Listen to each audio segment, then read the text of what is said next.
All right, so someone asked in the comments, how can I create a trim sheet in Blender, sculpt on it, export it out to Substance Painter, bake it there, and then get it into Unreal Engine. A lot of steps that go into all that, and they're asking specifically about architecture. So architecture, stone, all that kind of fun stuff. So there's a number of different bugs I'm going to encounter along the way here, and that's probably going to be the biggest problem I face is actually working with creating a seamless sculpt inside of Blender. And if you've tried this before, you'll know that it's not always so straightforward.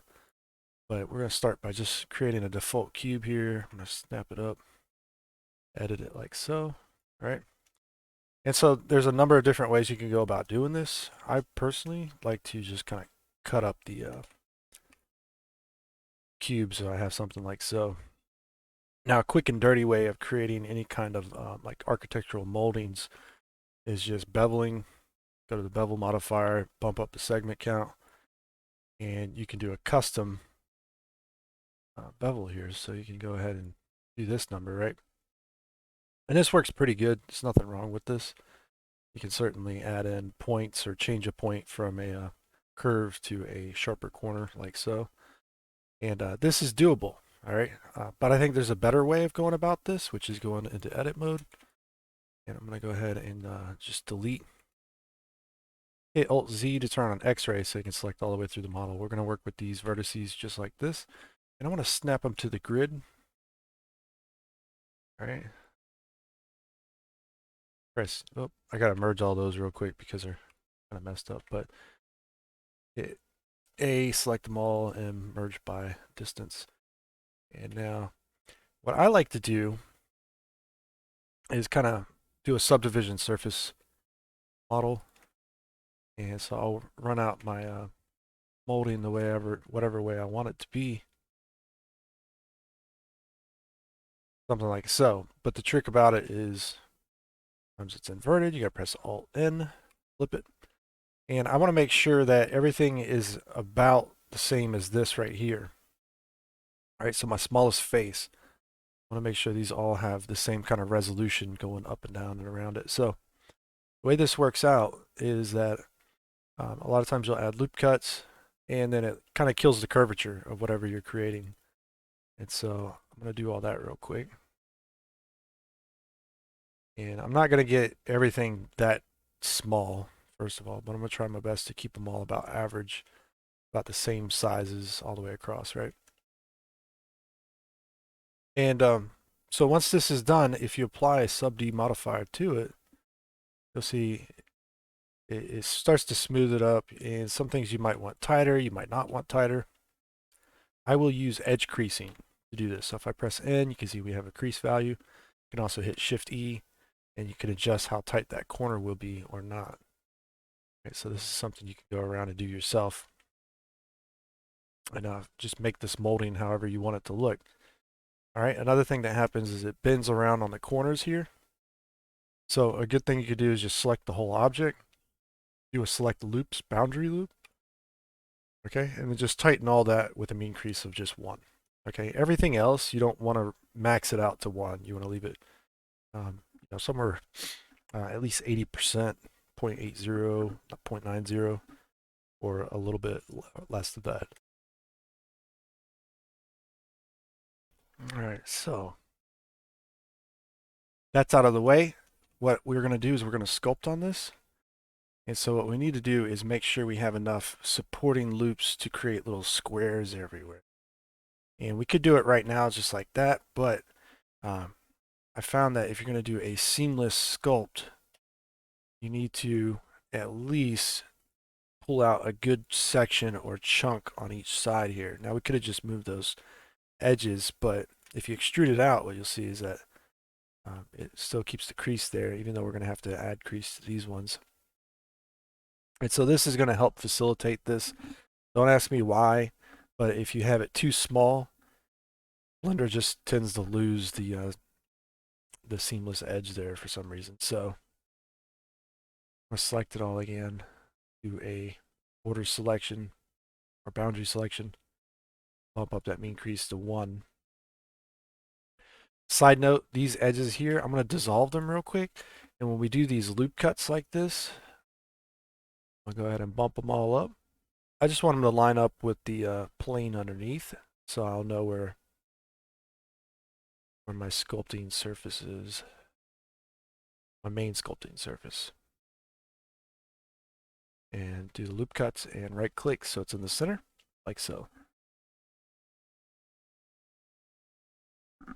All right, so once that's all said and done, and you'll see it subdivides just fine. We have all this going on. We can actually grab these sections here, and you can do another mean crease, just something to mark them so they're easy to identify. I personally like to do Control E and mark seam. All right, so I'll see them with a seam, and I'll know where they're at from there on out. Plus, if I use let's say L to select, I can change it to seam. I can select these areas real quick and delete them if I need to. Occasionally, you might actually have to delete them.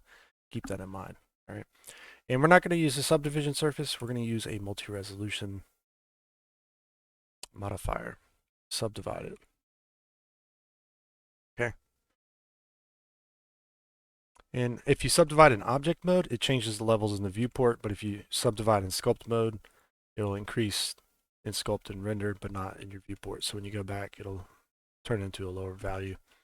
That way you don't bomb out your system when you're trying to work on multiple objects. Eventually, you will have to turn everything up in the viewport, so keep that in mind. When you're using a multi-res, you can have multiple objects with a lot of detail in them. You can have, 20, 30, 40, whatever, a million amount of polygons you need. And as long as your system can handle it, and you can even render those. But when you're exporting, at least I haven't found a way to export the multi-res without displaying it first in the viewport, so keep that in mind. I'm going to shade it. Oh, it is shaded smooth. All right. Cool. Now, we can sculpt on this. The trick here is I've ran into numerous problems with sculpting along the way. I personally think locking it on the axis you're working on, in this case Y, is useful so that it holds these edges here. Okay, but that means if you try to sculpt to the side or something, it's not going to really do that. So locking it at least on Y is useful. Mirroring can be useful as well, but occasionally as you're sculpting with a mirror on, it will not actually mirror. And when that happens, you mess up your model. And there's no way to really fix that with the multi-resolution. It's not like a remesher. So if you do a remesher though, you're not going to have these clean edges where you need them on the trim, so you're not going to be able to make a tileable, seamless sculpt. All right. And so the same with dynamic topology. Tiling's probably the most useful feature, but it's also buggy. And so take a look here. If we turn on tiling, nothing looks like it's changed until I click once and then I Control Z back. You'll see these dots now magically appear here. This is going to happen quite a bit. When they don't appear and you start sculpting, they're not working. Okay, and sometimes they disappear while you're sculpting and then they're not working. And then once again, your mesh becomes messed up.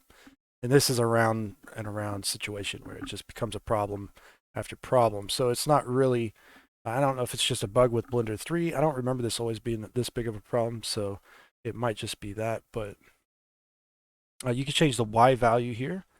And so right now you can see that every meter it's getting the same tiling effect, right?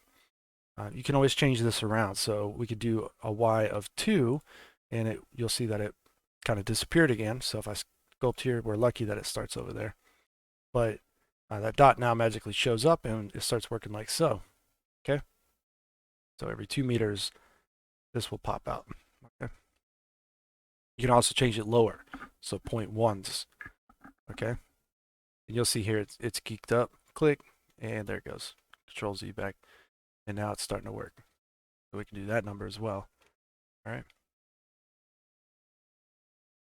We're going to change it back to a 2 for now. We're going to use the scrape tool. And so you're going to employ every sculpting technique you can imagine at this point. You can use sculpt sharp. You can use clay strips. You can do whatever you want to do. All right. And this is going to be the time when all this starts to take place. And it's really useful to actually be able to see the other dot just to make sure it's working. And so for moldings, getting in there up close and using a little bit of a smaller brush just knocking off a little bit of the edge and having a little bit of deformation there is probably as good as it's going to get for the most part. Occasionally, you might want to do some like creasing or draw sharp and come in here and do this number. Okay, something you can do to make draw sharp really take off that in my opinion makes it a lot better is turn on radius, pin pressure sensitivity. So do use a pin. Okay, and then also under spacing, turn it down to 1.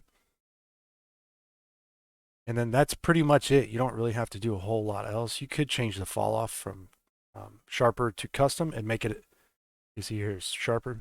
You can make it even sharper. All right, so you won't have to readjust the size of this brush so small every time.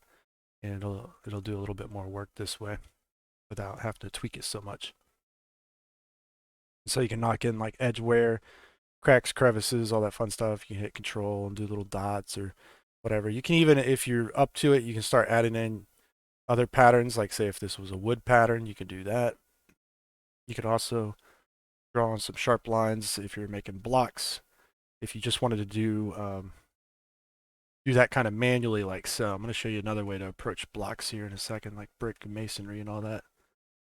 And but this is just one way you could do this. So you can create little cracks and crevices and et cetera, et cetera. Now keep in mind this is the multi-res modifier subdivision or modeling or sculpting technique. And so you can't remesh this thing. So you have to just remember you're doing like medium frequency details, high frequency details, not so much low frequency details, or high frequency details, medium frequency details, and then low frequency details would be like the big shape changes, which you do with the actual base mesh. So keep that in mind. I'm trying to explain this here real quick. High frequency means like fine texture work, basically. Medium's something in the middle, and then low is just big object changes. So keep that in mind. All right, so with that out of the way, we can see how we can approach doing this. Now, why we did it this way is because as good as all this is actually the high poly you would want to bake, right? So because if you had multiple borders and things going on like this, and just to give you an example, I'm going to move this one out and rotate it. Something like this, just get it positioned like so. You'll see the ambient occlusion here. I have cavity on, by the way. You'll see that if you don't have it overextend, the ambient occlusion will have light bleed in these corners. So if I was to delete these edges here, on the X-ray, side view, I'll just do this number real quick. Delete them. And you can see once that's gone, light starts to bleed in those areas, right? And that's what you don't want. So having it overextended in this manner is extremely useful. And because we set it up properly, if I was to sculpt here in this area, it should sculpt over here in this area and have a one-to-one result. It shouldn't have any issues, okay? Now this doesn't just apply to this kind of a shape. You could use a cylinder, you could use a regular cube, you can sculpt on all 3 sides of that and you don't have to necessarily do a trim sheet. But it is useful to have these little borders that you can quickly and easily identify because occasionally you might have these things here just stop working or not working well, or this little area might become unaligned. Okay, so even though we're not doing a lot of dramatic changes right now, it is not impossible for this area to become unaligned with itself, and so it won't match. If I can get my pen to stop clicking, it'd be great. There you go. These won't match each other. And if you ever want to test it to see if it is matching at the given moment, you could always duplicate it out, go to the side view, grab this section, like so, delete it, and with any luck, you should be able to duplicate this and hold down Control, and you should be able to see if they match up right here. Now there will be a slight gap in them because they're not a single solid piece of mesh, but you can always join them together as well. So you can press Control J, right? Go into edit mode. You'll see our object's base mesh is still very, very easy to manage. So you could press merge by distance. It'll merge all those together and you can see if they actually do line up now. And if they didn't line up, because it's so simple, you can actually move them around and match them real quick and usually get it all working again. So if you needed to do that, that's an option. All right. Now, when you're doing any other kind of mesh, there's different workflows or methods for masonry, brickwork, that kind of stuff.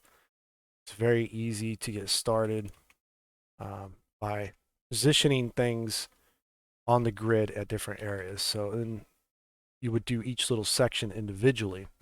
So in this case, we'll just make like a little brick pattern real quick. We could see here, this one's here like so. And I'm going to Shift S, put the object origin to geometry. You might have to do object set origin to geometry if you're not using machine tools. When I do this with machine tools, a lot of times it messes up rotation. Not usually scale, but you want to make sure when you're sculpting, you're pressing Control A, applying rotation and scale, and checking that just to make sure it's all set and good. Because if not, you're going to have some weird sculpting results. But something like this, let's say I want a section of bricks coming out. It's easier to lay these out manually and snap them to the grid, in my opinion, than it is to do anything else. Because you can see here, if I snap those all accordingly and try to evenly space them out, it might be a little bit challenging, but usually it works out pretty well. And so that probably didn't work out too well. You can also try doing arrays, but there's a reason why I don't recommend doing that. I'm going to show you why in a second.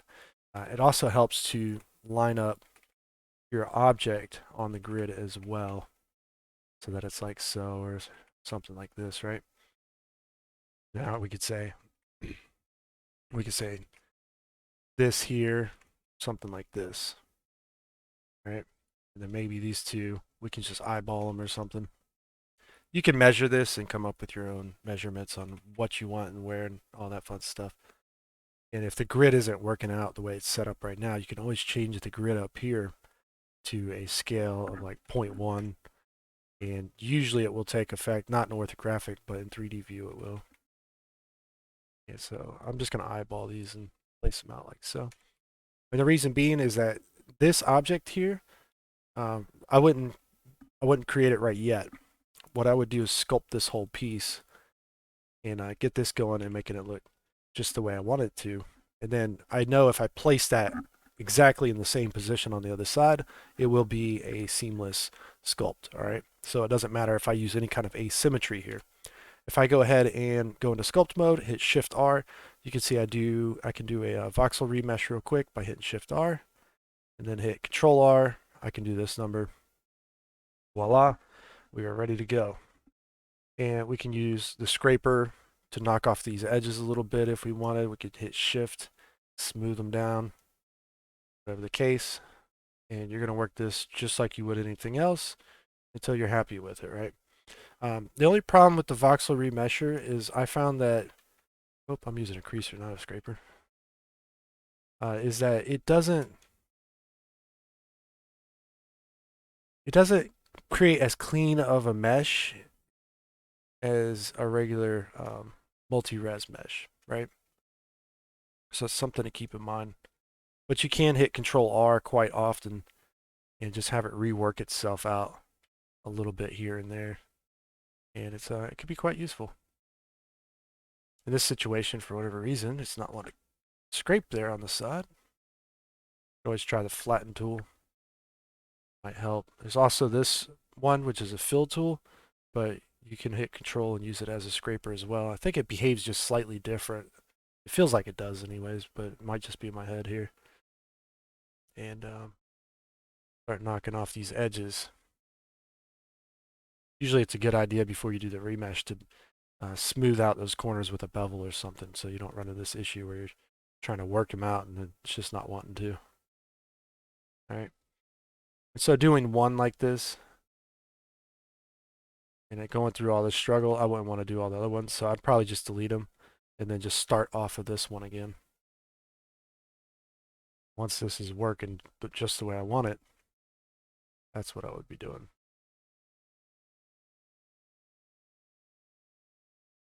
The benefit of working this way as well is that it's really, really simple. I mean, it's not really going to hurt your head or anything to deal with this and manage it. So I could take this mesh, press Control R, done. Take these ones, delete them real quick. Let's go ahead and snap another one out here. And then just for now, so we can space them again, I guess. And just kind of space them out how you want. Want some big gaps between these ones. You can select all of these or none of them, go into sculpt mode, and this is what's cool. Sculpt mode has a transfer sculpt mode, so it's Alt Q now. I like to reassign this to D. It used to be D, I guess they changed it or something. And so if you hit Alt Q D, whatever, you can swap between whatever you're sculpting on, and that includes the multi-resolution meshes as well. So keep that in mind. You don't have to go out of sculpt mode to switch your objects around. And then you can always come in here, hit D on one, and then Shift R, D, Shift R, and then redo it if you need to. So then you can always come back with a draw sharp or something and knock out the corners a little bit. All right. So things like that. You want to get this as detailed and precise as possible. So it's not unheard of to take something like this up to 10 million polygons. That's actually what a lot of people do in ZBrush, 10 to 20 million polygons per little section like that.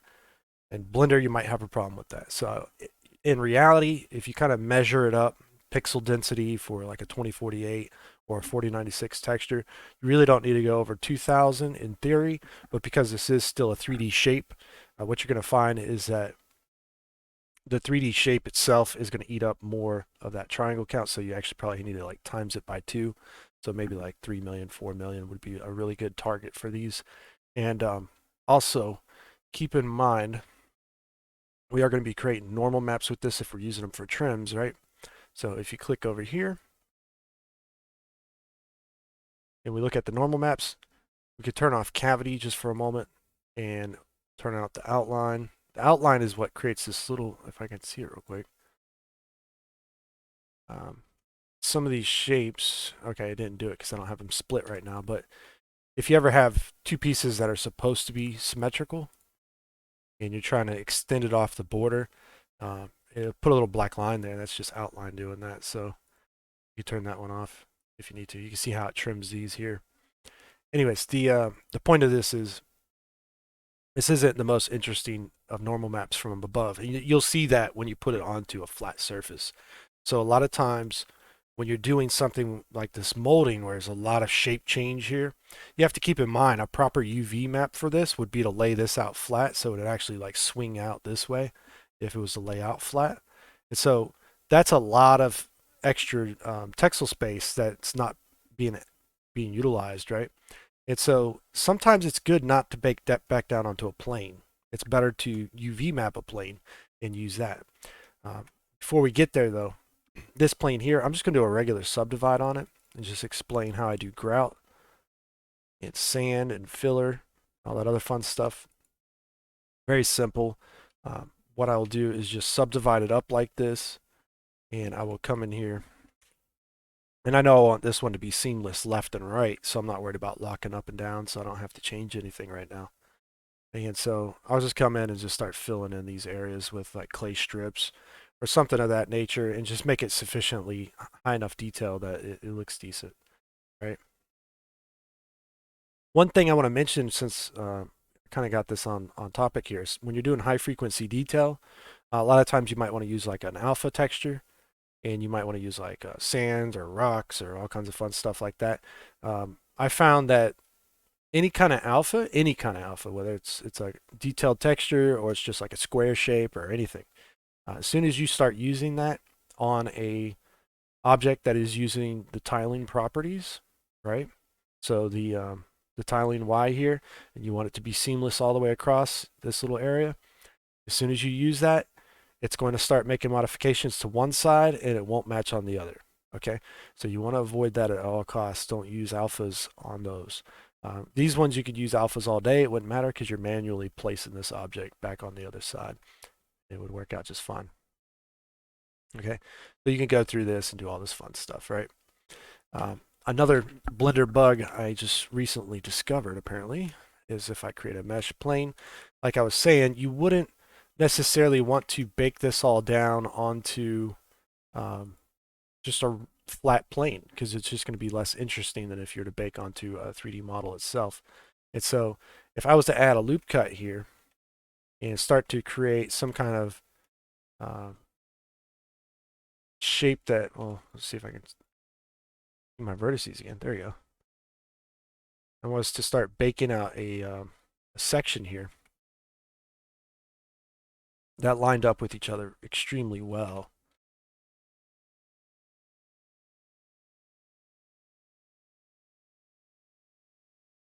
And I'm gonna have to go to 3D view second just to add a cut there. You could just use the knife tool, press K and C, just go like that. That'll work as well.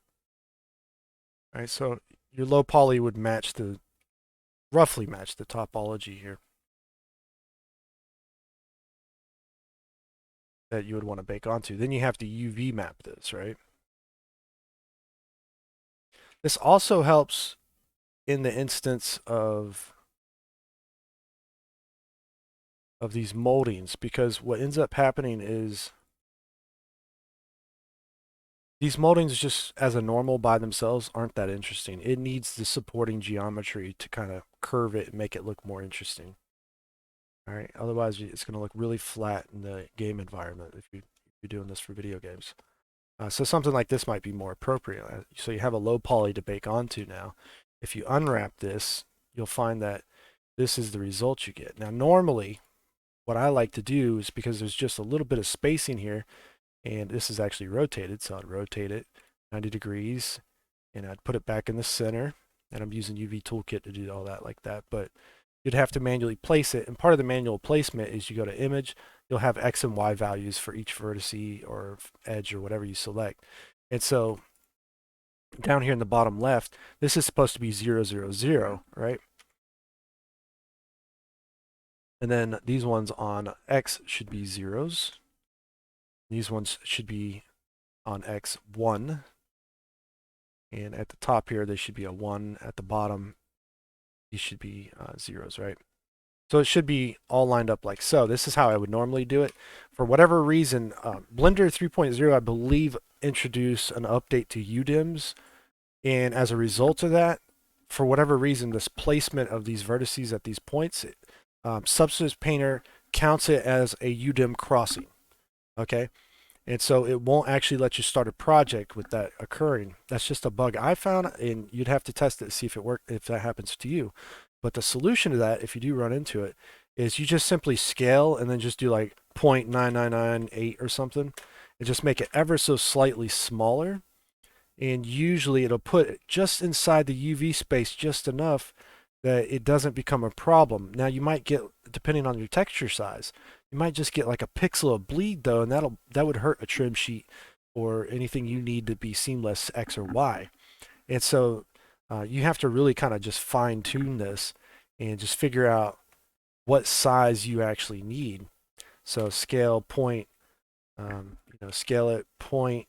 So press S 0.9999939 maybe, and you'll have to find a little area that works like so.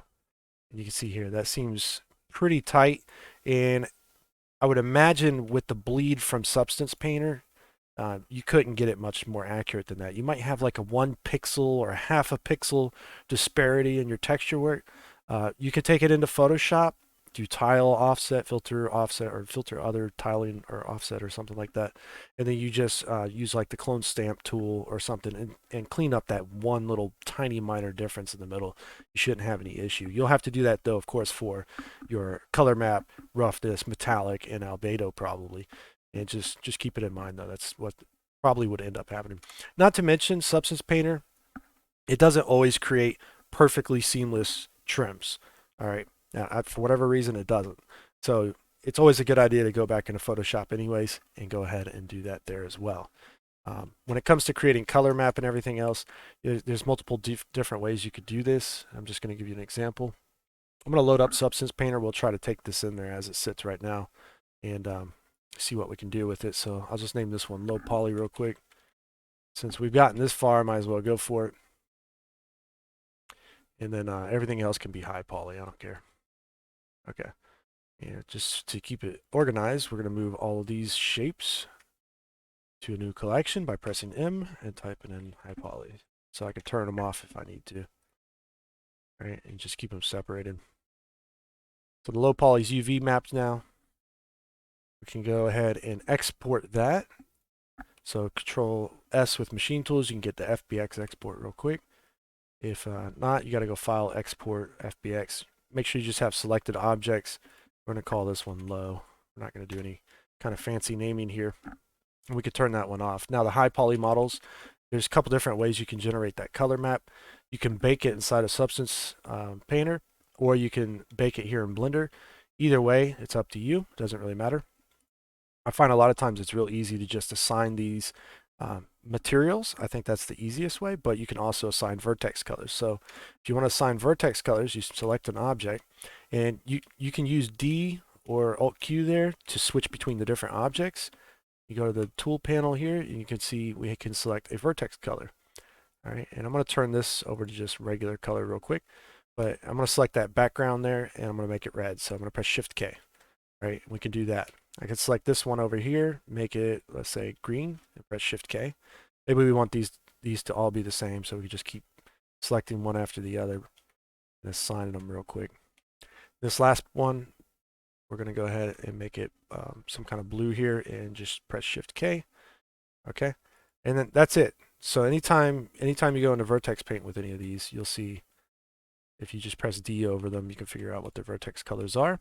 Select it all. We're going to go ahead and export the FBX file, and we'll call this one high. And there we go.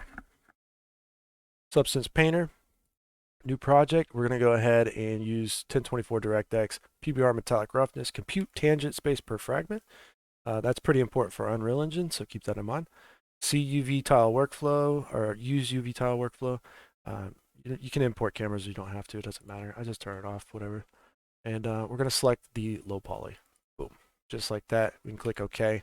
And you can see right there, it's complaining. Okay.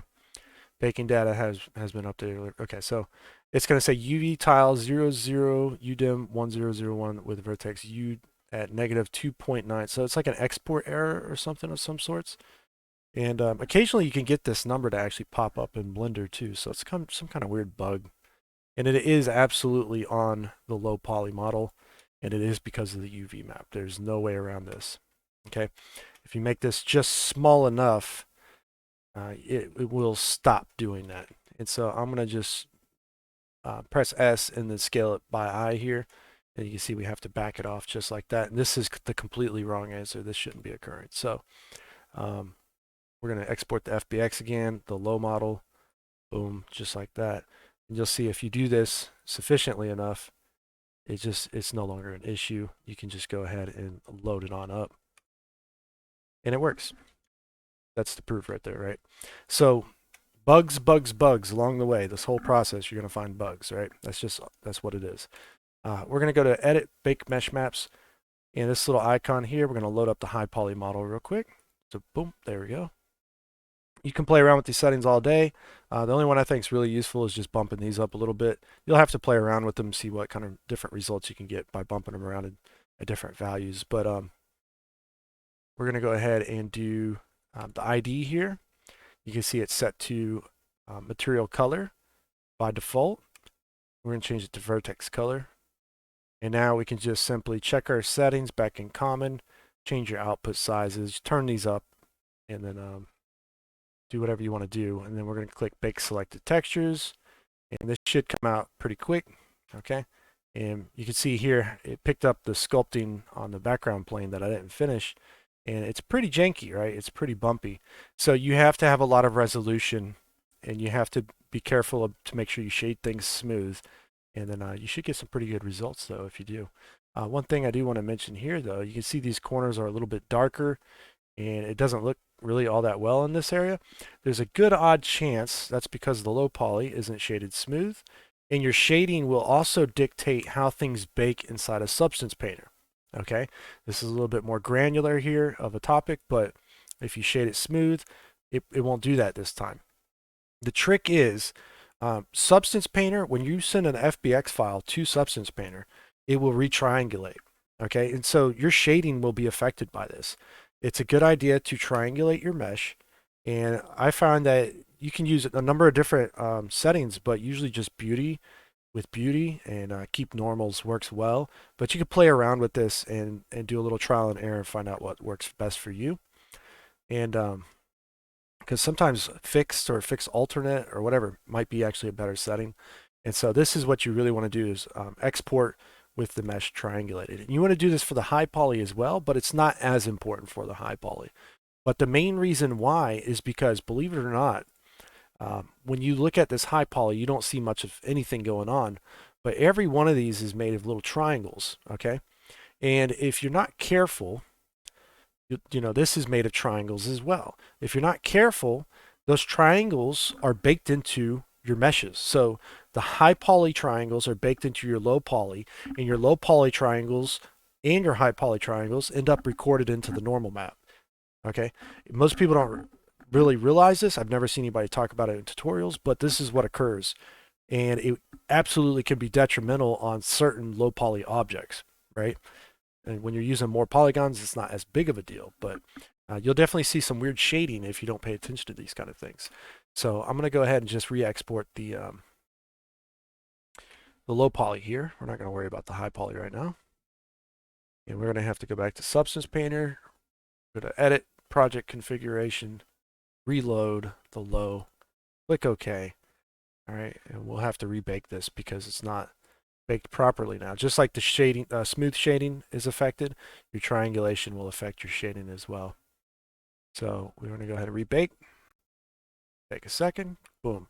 And that looks a lot nicer than it did before, whereas the background still looks janky. But, you know, that's just how it works, and it's very easy to make all this happen. Once you have this kind of set up at this point, it can be quite fun because you can actually go back and on certain meshes, you can always go back and keep sculpting on them a little bit and see if it comes out a little bit different before you start doing all your material work. And so one of the things a lot of people like to do, especially for architecture, is to make a like a pattern on their moldings and things like that. So there's two ways to go about doing it. You can do it on a new plane, and then you can intersect that plane with the mesh so you can have a color map for just the molding, right? So you can do like gold trim and stuff. Or you can mold or you can sculpt right onto the object you already have if you have sufficient enough topology to support it. So in this case, we're just going to sculpt on this, but it's pretty much the same thing as if you were to use a plane. I'm just going to give you an example. If you go into edit mode, or sorry, sculpt mode. No, edit mode first. We need some polygons. I'm going to subdivide, and added something to favorites there. Okay, and so we have the same settings here. It tiles at Y2. We're going to drop the Y value to like 0.1. Okay, and you'll see that we get this whole onslaught of just stuff going on, right? And so if we were to, I'm not going to use remesher for this, but let's do multi-res real quick. Subdivide, right? Take it up as high as you need it. You could sculpt your molding however you see fit. It's going to be a really tight molding. It's going to be really small. Okay. So you can do this kind of number, right? Just giving you an example. And then this plane would need to be placed in a manner and shaped so that those little moldings can stick through the surface. And that's the intersect I'm talking about, right? So then you can give this a color ID map, and you can actually quickly attach gold or whatever other kind of stuff you want to it. Now this one here, we can actually go into sculpt mode on this. We already set the value here at 0.1. We'll change it to 0.2. All you want to do is make sure it's going to be a pattern all the way across. That's all, so that it's going to be seamless here and over here. And you might want to subdivide a little bit more than you think you should. So I'm at 2 million now, and we can actually come in here and start sculpting on this and creating whatever kind of designs or patterns we want. Now, keep in mind, working with the mask tool is extremely important in my opinion. Turn it to full strength, change your fall off to whatever you might need. Sometimes sphere is nice, other ones might be nice. And if you're using X-ray, turn it off because you won't see your mask if you have it on. But you can certainly come in and start to do this number. You can turn on stroke, stabilize stroke, turn it down, and you can do this number as well, right? So you can create your patterns. Press A, you get a little mask menu. You can actually invert the mask, come back in here, and you can come in and you can do this number. Now notice this whole time I was doing this, I didn't have any of these little dots pop up. And so we have a mess of just stuff that's out of place. This is what I was talking about earlier. Like you can really mess up your mesh if you're not careful. It just pops up. This is some really bizarre bug in my opinion, but it's there. And that's what you're gonna have to live with. So every time I try to use this thing, it's just kind of not there until I zoom out a little bit. And now it's there, but it's way out there for some reason. So let's change these values around, see if that helps it a little. Instead of using 0.2, maybe we'll do like a 0.4. Okay. See if I can't get something to happen here that makes sense. This is actually kind of a new one in a way because I didn't have this happen before, where it just refused to start working. And this is really bizarrely off right here. Oh, there it goes. Can we do it now? Ah, yes. Yes, there we go. So love Blender as much as you want, but it definitely sometimes has bugs. And those kind of things can become problematic big time if you're trying to make anything with any meaningful amount of, like when you're working on a project and these little hiccups like this happen, it's just, it kind of, it's bothersome because it can eat up some time if you're trying to sit there and fiddle with your tools to get it to work. And so we can press A and invert that mask now. Could use layer strips here. Layer strips under brush, you can adjust the height value. So I could do like a 0.02, and you'll see that I can come in here and it just pushes it up. It does like an extrusion almost in that amount, right? So 0.02 looks like that. And I could press shift and I can start to smooth all this back down. You can see it's real slow here when it's doing that, but it's just something to keep in mind. You can also change that value. Let's do like a 0.01. And you can hold control. You can push it back down a little bit. And then maybe smooth it out again.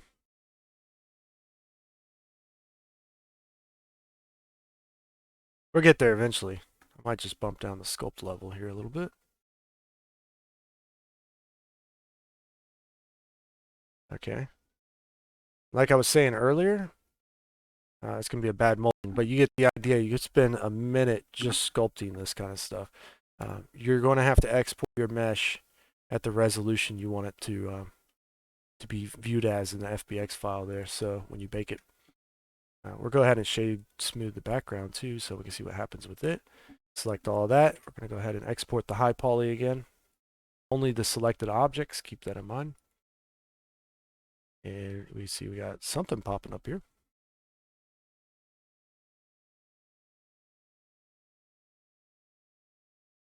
Okay, I don't know what that means, but sure. So we're going to do bake mesh maps. Let's just re-add the high, bake the selected textures. Oh, you know what? That did not finish exporting, I think. Yeah, it's still over here thinking for some reason. And it crashes. Oh no, it didn't crash. It just finished exporting.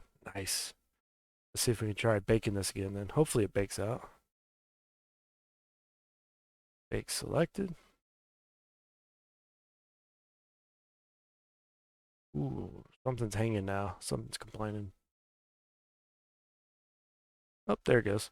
And you can see this didn't turn out too well, right? So it's just not there yet. It's not enough resolution or it's not clear enough in the sculpt. All right, so you have to be very careful when doing that kind of stuff. It's really picky. And I would say more than likely it's just badly sculpted, so that's what it is. And but now we have the color map, so we can always come in here and I'll just throw some material on it just to show you how that works. We'll use the marble one, I guess. Yeah, we'll just throw it on out there. And so something like so, sure. And then let's do metal here at the top. If I drag a material out, hit control, we can use the color ID map to do this number. As long as you did everything right, you should be okay. Like none of this should be a real big problem. You should be able to texture it. You can add smart masks and materials, all the other fun stuff. Do the texture work the way you want it. And then you can bake mesh mat, or excuse me, you can export this at the very end. Um, Output templates. I personally use PBR metallic roughness, and I've adjusted it so that I have a normal for DirectX and a normal for OpenGL there. Also occlusion and height and whatever else I might need. I use this one over packing at the moment. Occasionally I'll pack Unreal Engine stuff, so you can use Unreal Engine for packed. And you can try to use these if you're going into Unreal Engine, but sometimes you might need other additional maps that just don't happen to show up into this. So just keep that in mind. But this is a good template if you're going into Unreal Engine, so you can export as this. So under settings, all you do is pick your output template there. Output templates, you set them up and configure them, but over here is where you actually change which one you're going to use. So you can do PBR metallic roughness or packed Unreal packed, right? And then I usually just use based on output template and based on each texture set size. So what I'm using in Substance Painter, but you can change this to something else like 4096 or whatever the case. Normally, it's a good idea to create your texture works and your materials at the resolution you're going to be using in the game or the engine or whatever. Scaling always lowers quality or reduces quality, and sometimes raising the scaling also can reduce the quality because you didn't see the little minor details that you needed to when you were creating it. So just keep that in mind. Um, do what you want. Work high to low is usually better, but not always. Depends on how low you want to go. So if you're doing like mobile games, you really might want to stay with the low stuff. Whereas if you're working on other stuff, you might want to go with the high stuff. It just depends on your project and what's required of you and what your personal preferences on all that. So nonetheless, and then you can go ahead and just you can export this out, and when you're done, save the settings and place it in a folder too. It would be useful to you. So I usually just go to the desktop to do all my stuff, and then that's that. And that's pretty much it, and it's ready to go. Right. The only thing you got to do is export this model as an FBX file, the low poly. You might want to export it out in the appropriate position so that it can go in Unreal Engine, be used as part of a modular kit or whatever else. So you'll export the FBX file there like that if you want. Now, exporting all this to Substance Painter, one last little note is that it's a good idea to rotate these appropriately so that they're sitting straight up and down if it's the wall, okay? Because you will get a world space normal map inside a Substance Painter, and if you want dust on, like, say, the Z-axis at the top and on top of everything on the surface, you can, of course, set it up in Substance Painter to work that way. By default, that's how it'll work. Otherwise, you have to like manually configure things to get them to work, and not every material I think has that ability. So, nonetheless, all of that in a nutshell, that's pretty much the whole walkthrough.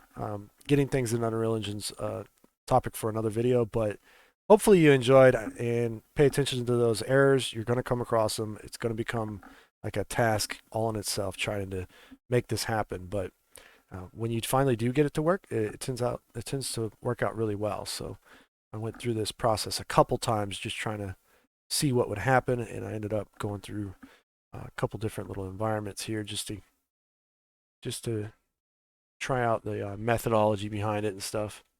And you can see that this is all one texture here with the wood floor trim and the stuff up here, this pattern, right? So that texture map worked out really well, and I put these little weird panels everywhere just to see what would happen there. So it looks kind of interesting, and almost has this unique kind of interesting vibe, anyways. It's reminiscent in a lot of like steampunk games or whatever. So, anyways, moving on.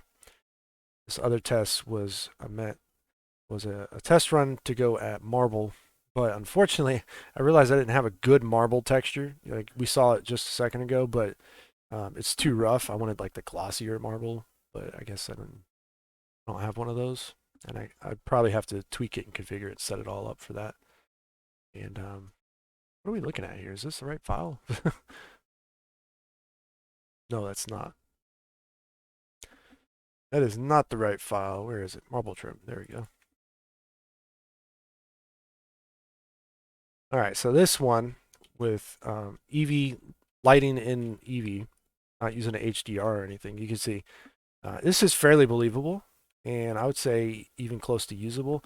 The only thing I missed part of the steps here, was that on this one, you can see it, I didn't extend past the UVs there, so the baked lighting didn't catch the ambient occlusion right in that crevice that was supposed to be there.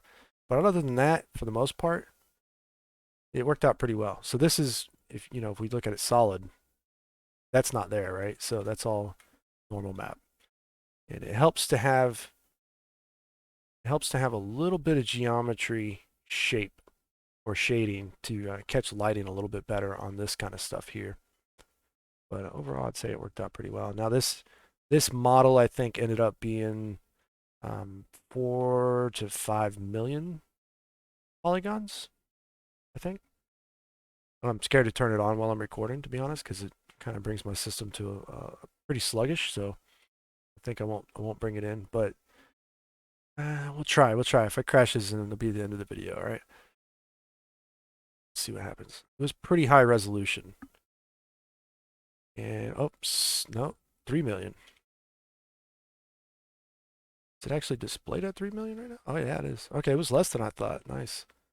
All right. I can handle that. You can see it is already getting be a little bit sluggish though. All right, so we'll go to solid view. There we go.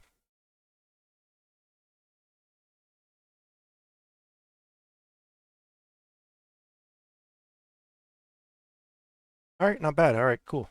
So 3.2 million faces, a lot of edges, a lot of triangles, but you know, when you sculpt all this out, you do it just like I said to do it. It works out pretty well. Oh, this one's actually a little bit unique because I was given a test to using quad remesher. So I created a beveled edge and then I left it solid and then I used quad remesher. And it's okay for this piece because this one is meant to be in little sections like this. So it's actually supposed to have a crack or a crevice. And so I can have a little crack or crevice border. It wouldn't really matter, right?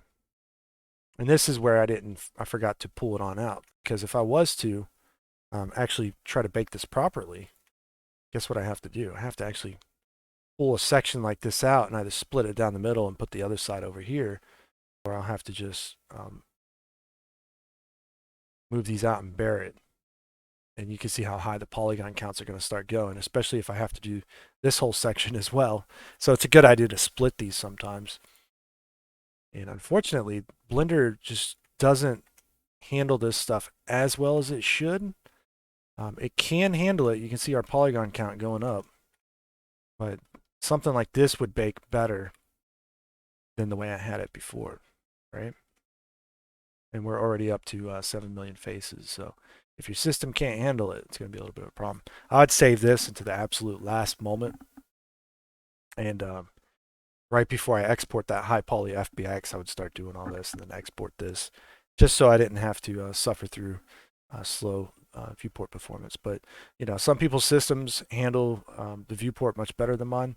So I just have to find my own little workarounds. But if you're working on like a lower end laptop, you might still have these kind of issues. Just worth mentioning that you just do this last, I guess. Yeah, that's all I'm trying to drive home there. Anyways, that's it for this video. I hope you enjoyed and learned quite a bit in this one. There's a lot to talk about, but almost an hour long of just talking about making seamless trim sheets. I hope it gives you some kind of insight in how to go about doing this, and you'll be able to run with it from here. All right. So anyways, hope you enjoyed the video and take care. I'll see you next time.